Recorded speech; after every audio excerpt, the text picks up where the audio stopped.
Duhami Kadiri n'umuryango nyarwanda utegamiye kuri leta uharanira inyungu rusange kandi wita ku majyambere y'icyaro. Duhami Kadiri yashinzwe mu mwaka w'igihumbi 1979. Ikorera mu turere 12 tw'u Rwanda. Iteza imbere abatuye mu cyaro ihereye ku bikorwa batangiye gukora ubwabo. Inshingano za Duhami Kadiri ni uguteza imbere amajyambere y'icyaro duhereye ku bikorwa abo mu cyaro bazi gukora mu nzego zitandukanye, hari mu buhinzi, hari mu bworozi, mu bukorikori, kubungabunga ibidukikije, imirire myiza.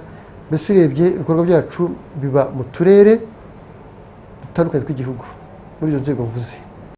Mu gukomeza izo nshingano zayo zo guteza imbere amajyambere y'abatuye mu cyaro, Duhami Kadiri bitewemo inkunga na Trocaire yakoze gahunda yo guteza imbere ubuhinzi bwa soya n'ibigori mu karere ka Kamonyi, mu mirenge ya Musambira, Nyarubaka na Gacurabwenge mu ntara y'Amajyepfo y'u Rwanda. Iyo gahunda yatangiye mu mwaka w'ibihumbi 2000, yarangiye muri 2015. Yari igamije guteza imbere ubuhinzi bwa soya n'ibigori ku makoperative yari asanzwe ahakorera ubuhinzi bw'ibihingwa binyuranye. Iyo porogaramu yari ifite inshingano zo guteza imbere akarere ka Kamonyi, cyane cyane twibanda ku makoperative ahinga ibigori, soya n'ibindi bitandukanye. Ibikorwa byacu rero byari mu mirenge itandukanye y'akarere ka Kamonyi, tukaba twarakoranye n'amakoperative atandukanye. Ibyo twabisemo kubera twabisabwe n'amakoperative.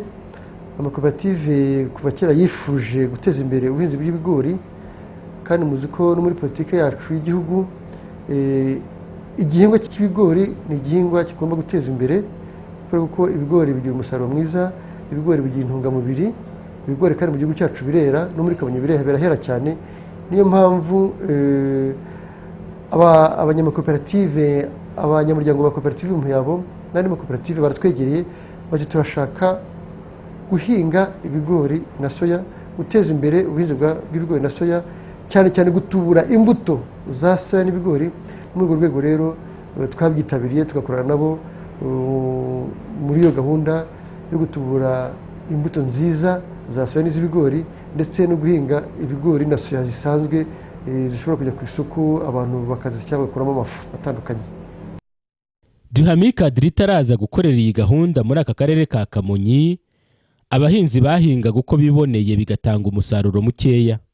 Abaturage barahingaga ariko bagahinga ibintu nakwita ko ari akajagari, bahingaga imbuto babonye. Ugasanga umwe ahinze imbuto ye hano, undi ku ruhande ahinze imbuto ye, undi kure ahinze imbuto ye, gutyo ugasanga ari ibintu by'uruvangavange bidafite n'agaciro, ku buryo bahingaga ari nko guhinga ibintu byo kwihaza gusa, kandi nabyo ugasanga no kwihaza batihaza. Iyo abantu bakorera muri koperative bahuza ingufu zabo n'ibitekerezo, bikabafasha gutera imbere kurusha abantu badakorera hamwe. Duhami Kadiri yakanguriye abagenerwabikorwa b'iyi gahunda kwibumbira mu makoperative no gukorera kuri gahunda. Kubirebana n'uburyo twafashije amakoperative kwiyegeranya, kwiyubaka, mu by'ukuri twabasanze ari abantu bahinga, buri wese yasaga naho ahinga ku giti cye, ariko kandi biba ngombwa yuko nubwo bahingaga ibintu bitandukanye, byari ngombwa yuko mu biganiro twagendaga tugirana no mu turima shuri twageragezaga gukora babireba, byagaragaye yuko igihingwa cy'ikigori ndetse na soya ari bimwe mu bihingwa bishobora kubafasha mu rwego rw'imirire no mu rwego rw'ibikorwa bishobora kubinjiriza amafaranga. Bityo rero aho twabasanze byabaye ngombwa yuko ibyitwaga amatsinda agerageza kugenda yiyubaka, tubigisha gahunda yo kwishyira hamwe mu rwego rw'amakoperative, cyane ko byari igihe cyo kugira ngo tubafashe kugira ngo bumve ihame ry'amakoperative n'uburyo amakoperative ashobora kwiyubaka akagira inyungu kurenza amatsinda ndetse n'amashyirahamwe yari amenyerewe.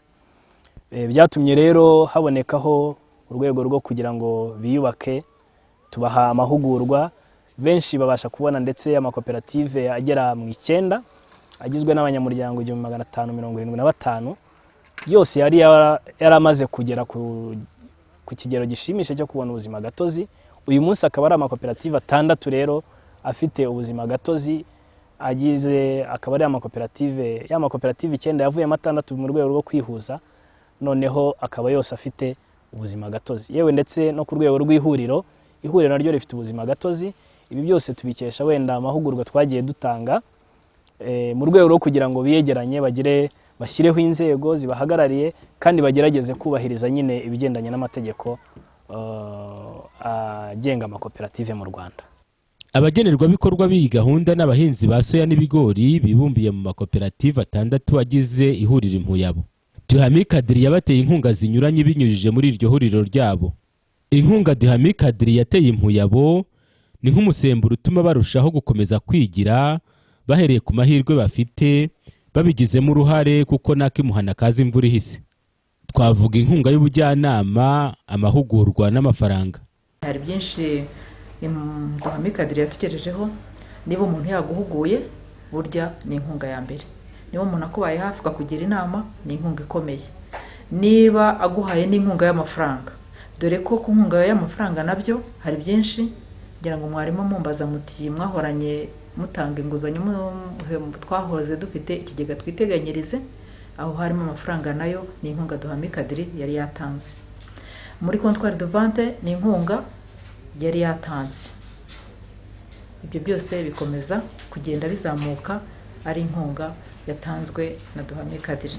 Ikindi kintu cyiza impamvu mvuga ko byahindutse mu mibereho yabo, Duhami Kadiri yatanze ku matungo.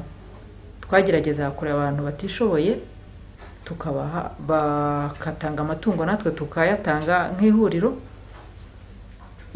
Mu matungo magufi harimo ihene, harimo ingurube, harimo inkoko, harimo n'inkwavu. Duhami Kadiri yafashije abagenerwabikorwa b'iyi gahunda mu bikorwa bitandukanye.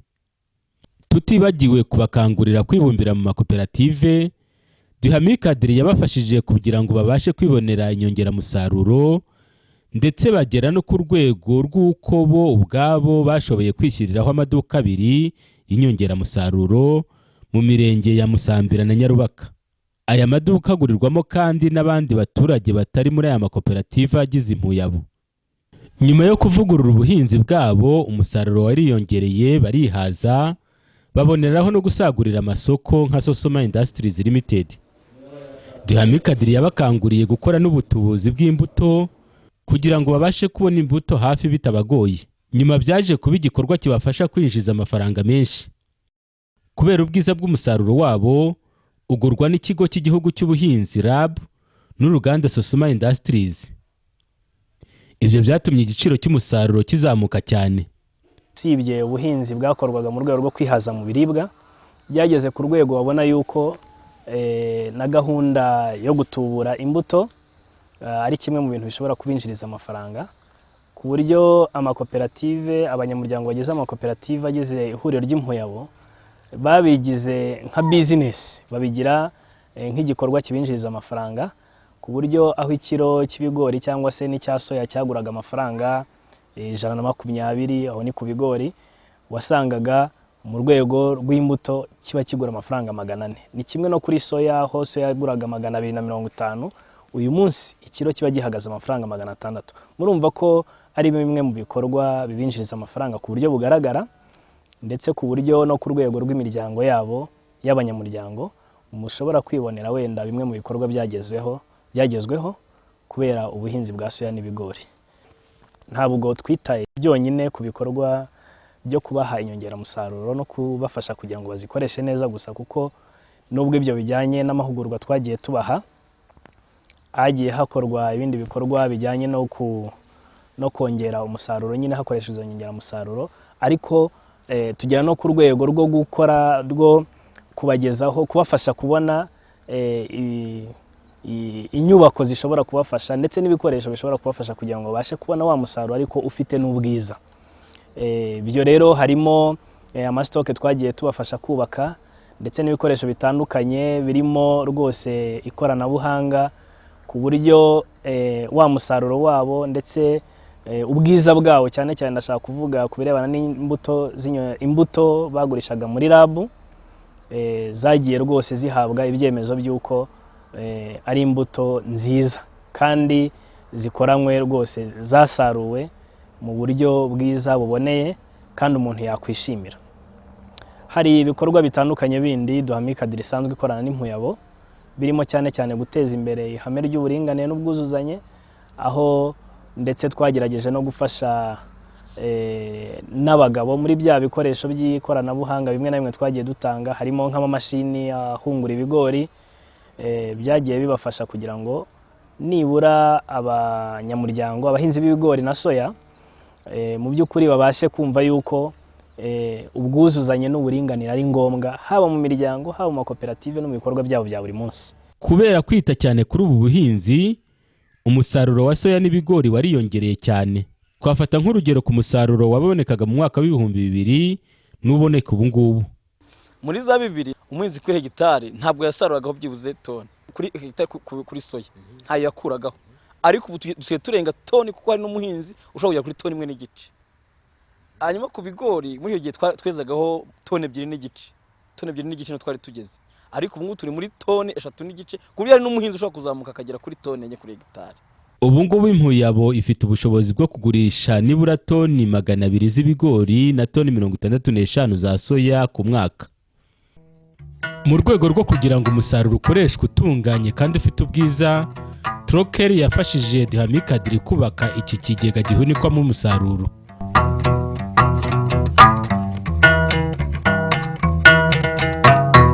Yanahaye uruganda Sosoma Industries iyi mashini irufasha mu gutunganya neza umusaruro.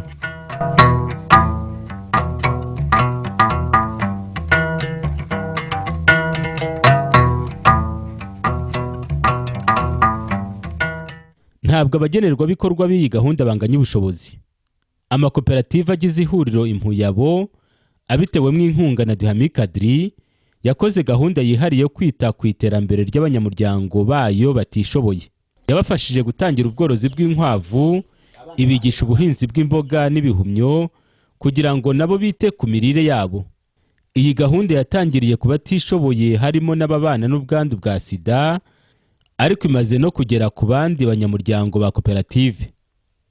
Baje gusanga nari nshoboye kuba nororaga inkwavu, ariko ubushobozi ntabwo nari mfite, inzu zo zari zihari. Biba ngombwa bampa inkwavu, bazimaye mu kwezi kwa gatatu, ku itariki 3 z'ukwezi kwa munani 2013. Izari inkwavu 9 z'inyagazi n'isekurume imwe. Narazoroye b'abanyamuryango bandi nabo ndaboroza, noroza abantu 10, buri muntu umuha inkwavu 2. Nongeraho abandi 5, maze kongera abandi 5 nabo mbahe 2, nibwo igikorwa cyabaye icyanjye, noneho barakinyegurira. Ubu ngubu mfite inkwavu zibyara 5 hano mu rugo, n'abana zifite abana 15, ariko nkaba mfite n'izindi nagiye ndagiza abandi bantu ku ruhande kugira ngo, kubera ko nabone kuzorora zose ngo bishoboke. Ariko igikorwa nakuyemo, nabashije kugera ku yandi matungo yandi magufi, kandi bikamfasha no mu mirire, ukabona ko mu mirire myiza bibonekamo. Abana nta kibazo bagira, ari ukwiga, ku mwambaro w'ishuri, inkweto n'ibindi byose bakeneye bikagenda biboneka. Uyu munsi ihuriro Impuyabo ryishimira intambwe amakoperative n'abanyamuryango bayo amaze kugeraho. Uyu munsi wa none umunyamuryango wese umwana we ariga, umunyamuryango wese usibye abandi twavuze batishoboye Duhamikadiri dufasha kubona mitiweli, ubundi buri munyamuryango wese agerageza kwibonera mitiweli. Ikindi kigaragara naho batuye naho ubona uko bari bameze muri ya myaka, atari ko uyu munsi wa none bikimeze. Ikindi kigaragara none ku makoperative, nababwiye ko ari amakoperative afite naho gukorera. Iryo naryo ni iterambere rikomeye. Amafaranga yacu akaza neza, agateza imbere umunyamuryango. Amakoperative agize ihuriro Impuyabo yateye imbere abikesha ubuhinzi bwa soya n'ibigori, amahugurwa, gukorera kuri gahunda, kwishyira hamwe no gutinyuka. Ku mahugurwa twagiye tubona ya Duhamikadiri n'Impuyabo n'ubufatanye bw'Impuyabo, byatumye abanyamuryango bacu babasha kujya mu bigo by'imari. Ubu basigaye biyakira inguzanyo muri sako. Byatumye rero batera imbere kubera yuko umunyamuryango yatinyutse inguzanyo, ndetse basigaye kubera n'amahugurwa twagiye tubona y'amafumbire yo gukoresha inyongeramusaruro. Ubu bisigaye bituma umunyamuryango yeza umusaruro mwinshi ndetse akawubonera n'isoko. kubera ko impuya baba ari umuvugizi tugemura muri rabu ndetse no muri susuma nta kibazo bagira. Ibyo byatumye banajijuka mu mutwe ku buryo umunyamuryango wacu ubu ngubu asigaye ubona ko asobanutse nta kibazo. Hari n'abantu babashije kwiyubakira nk'inzu babikuye kuri koperative. Nk'inzu niyo twaguze, dufite ikibanza twaguze, ibyo byose ni umutungo wa koperative. Ni hahandi ya nshingamuryango na bya bindi umuhinzi yasize muri koperative nibyo dukusanya bikaba byabyara umutungo wa koperative, bikaba twawubyaza igikorwa runaka kiramba. Dukurikije imibereho twari dusanzwe dufite mbere yuko tujya mu makoperative, ubu ngubu usanga nko kugura mituweli bitatuvuna, kujyana abana ku ishuri biramworohera kuko yabuze nk'amafaranga aza muri koperative ikamuguriza akabasha kujyana umunyeshuri ku ishuri, kandi ugasanga no mu mibereho nawe no mu kurya bya bindi yahinze, niba ari ibigori ugasanga abonyemo ibyo ajyana mu rugo kugira ngo abone ibyo gukoramo igikoma cyo kunywa, akawunga, soya, ugasanga mu rugo nawe aratera imbere kuko bimwe aba yabigurishije ibindi akabisigarana kugira ngo nawe bigire ikintu bimumarira mu mibereho ye ya buri munsi. Iyo abantu bakorera muri koperative bahuza ingufu zabo n'ibitekerezo bikabafasha kurushaho gutera imbere. Uko gukorera hamwe nibyo byatumye abanyamuryango b'amakoperative agize impuyabo bishimira ibyo bamaze kugeraho. Bamwe mu bagenerwabikorwa b'iyi gahunda yo guteza imbere ubuhinzi bwa soya n'ibigori mu karere ka Kamonyi baratubwira bimwe mu byo bakesha ubwo buhinzi. Kagaju Mariya ubu ngubu afite inzu ye abamo kandi aracuruza. Abikesha iyi gahunda yo guteza imbere ubuhinzi bwa soya n'ibigori, ubwuzuzanye n'umugabo we no gutinyuka gushora imari mu bindi. Kujya muri koperative byangiriye akamaro n'umuryango wanjye. 2013 nahinze soya n'ibigori, naragurishije nkuramo 36,000. Wari umushinga wo gupima ubushera.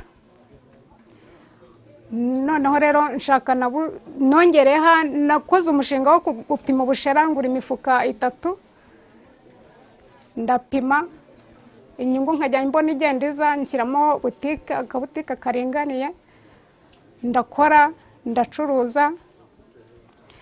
Ubwo nakoreraga mu nzu y'ubukode, ndakora uburyo naje kugira uburyo mva mu icumbi ry'ubukode, hanyuma mbona iyanjye nzu.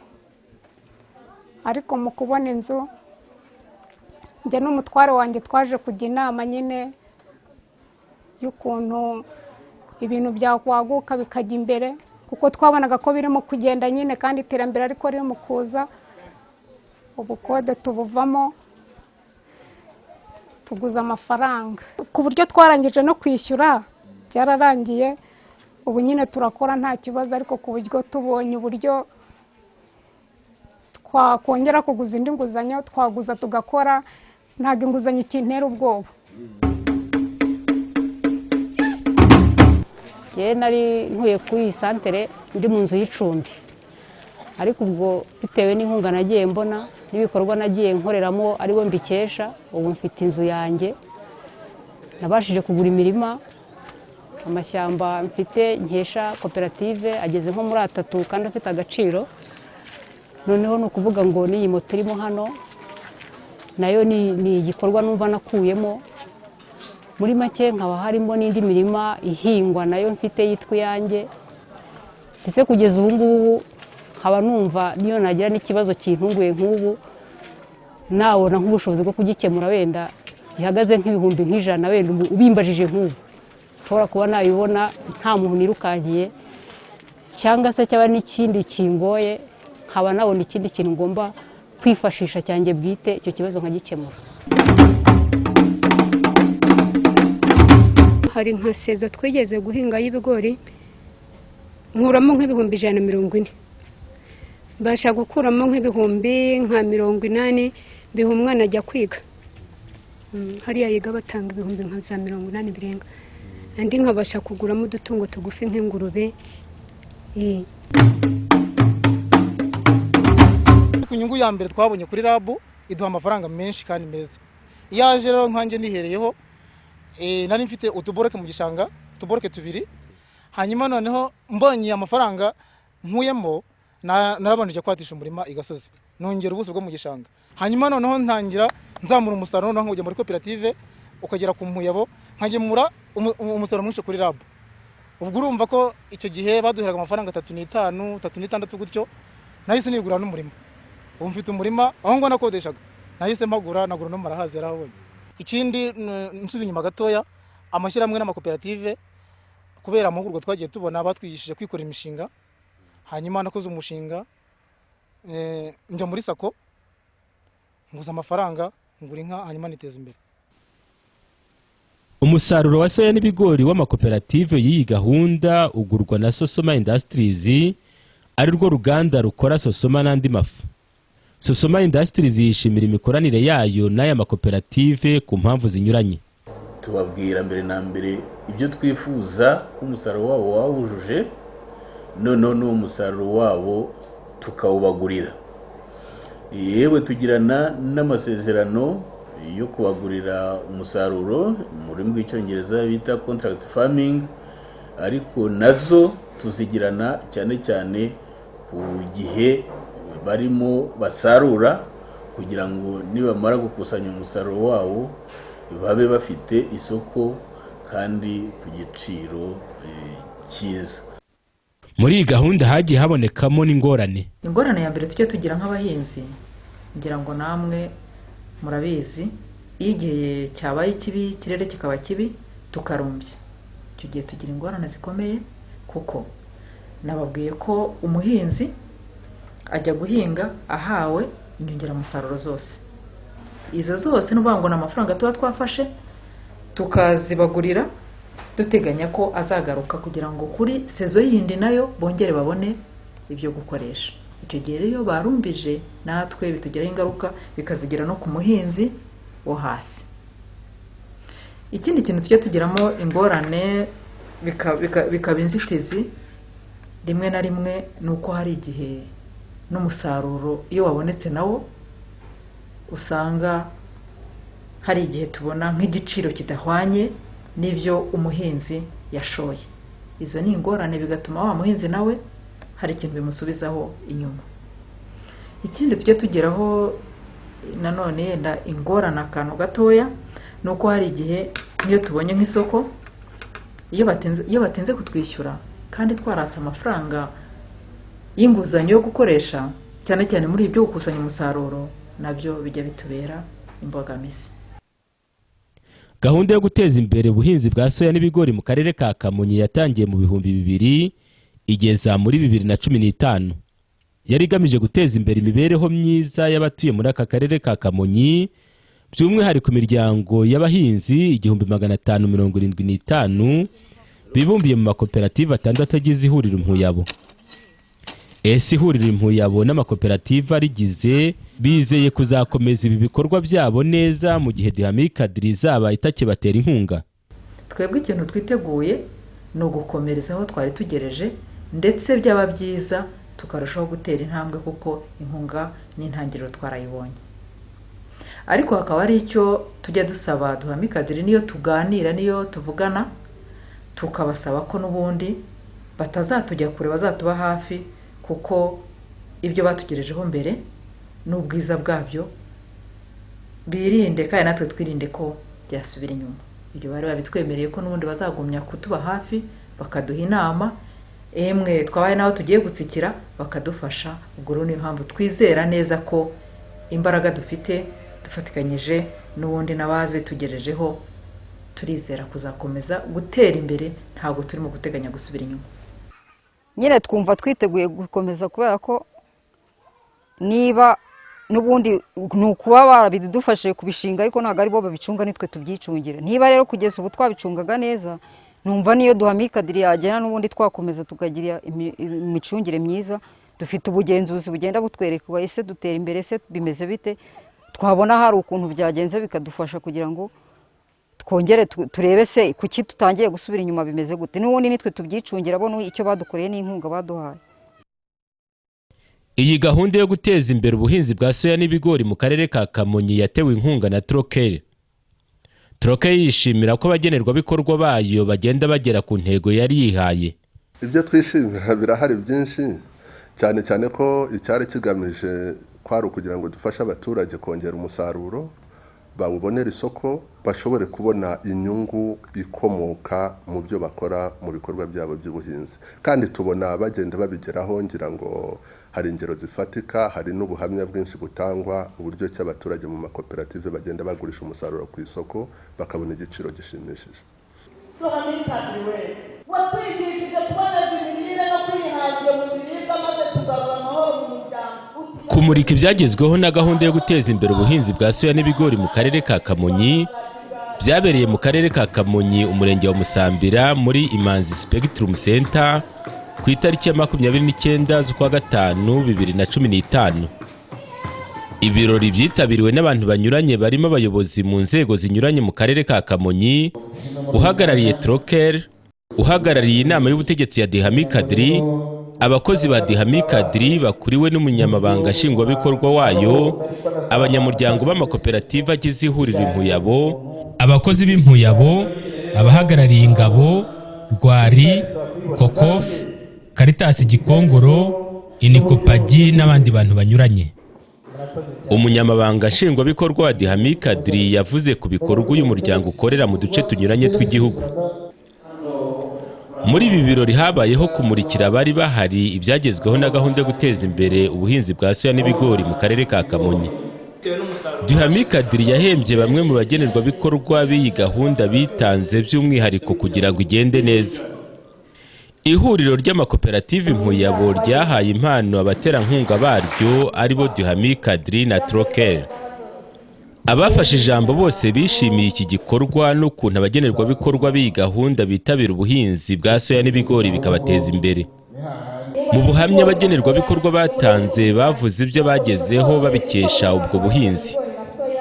Uyu ni umwe muri bo.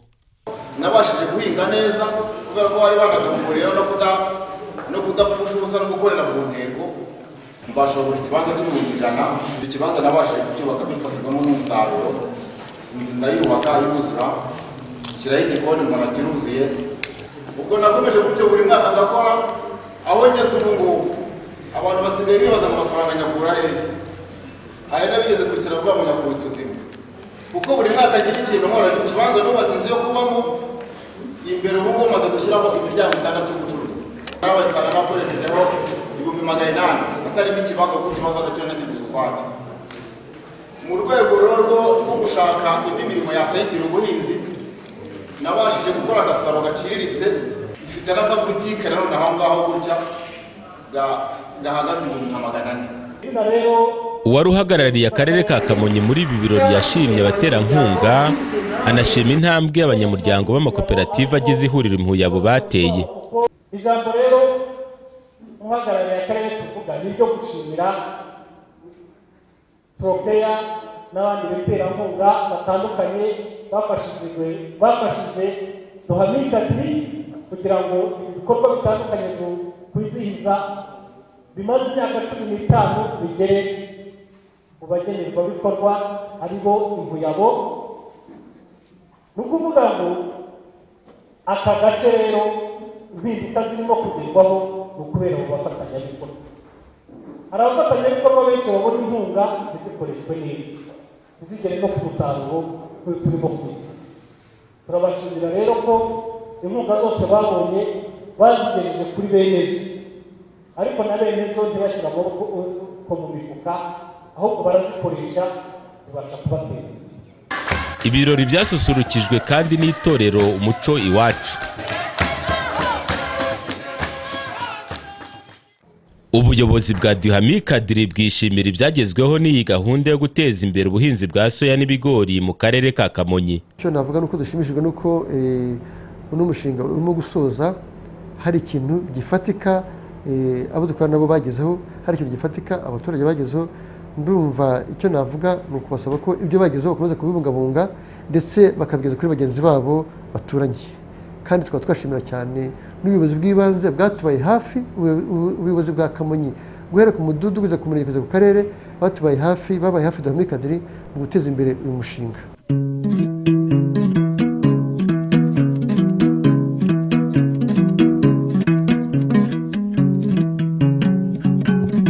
Kuba Dihami Kadiri yarafashije abanyamuryango ba koperative zigize Impuyabo muri iyi gahunda yo guteza imbere ubuhinzi bwa soya n'ibigori mu karere ka Kamonyi mu mirenge ya Musambira, Nyarubaka na Gacurabwenge ni igikorwa cyiza cyo guteza imbere abatuye muri aka gace.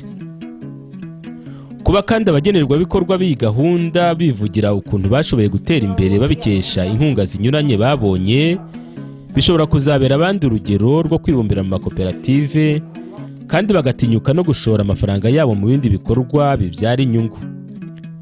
Ibi bizakomeza kwihutisha amajyambere mu cyaro nibakomeza kubyitabira.